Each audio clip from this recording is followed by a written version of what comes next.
என்னடா குழம்பு வைக்கணும்னு ஒரே யோசனையாக இருக்கும்போது இந்த கொத்தவரங்காய் கறியை ட்ரை பண்ணி பாருங்கள், அவ்வளோ சூப்பராக இருக்கும்.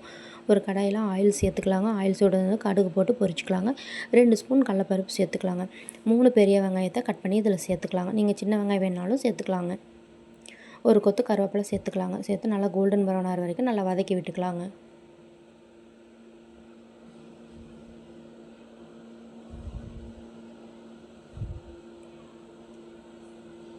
தேவையான அளவு உப்பு சேர்த்துக்கலாங்க. உப்பு சேர்த்து நல்லா கலந்து கொடுத்துக்கலாங்க.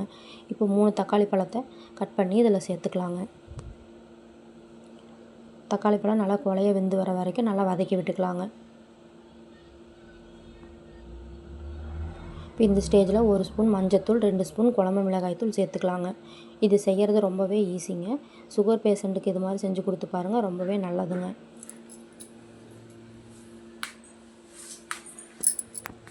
குழம்பு மிளகாய்த்தூள் சேர்த்துட்டு நல்லா இந்த ஆயிலே ஃப்ரை பண்ணி விட்டுக்கலாங்க.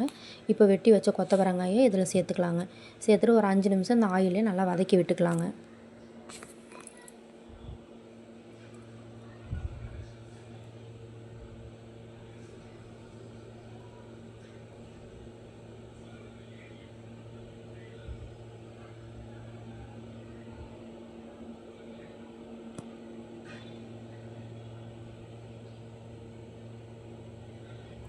இப்போ கொத்தவரங்காய் வெந்து வரக்காக ஒரு 2 டம்ளர் தண்ணி சேர்த்துக்கலாங்க.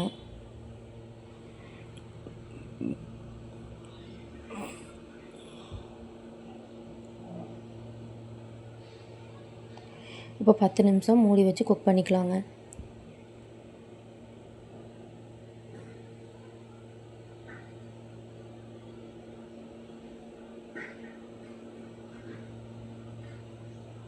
கொத்தவரங்காய் நல்லா வெந்து வந்துருச்சுங்க. அரை மூடி தேங்காய் துருவலை தூவிட்டுங்க.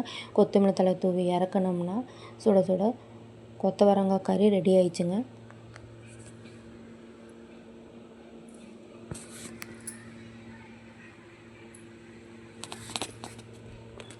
சூடான சாதத்தில் பிசைஞ்சு சாப்பிடும்போது அவ்வளோ டேஸ்ட்டாக இருக்குங்க.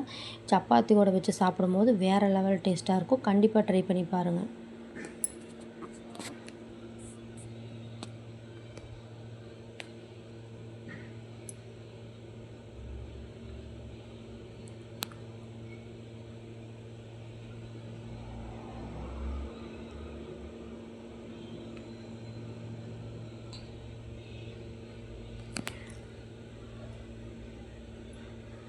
பார்க்கவே அவ்வளோ சூப்பராக இருக்கும். நீங்களும் கண்டிப்பாக ட்ரை பண்ணி பாருங்கள். டேஸ்ட்டும் அவ்வளோ சூப்பராக இருக்குங்க.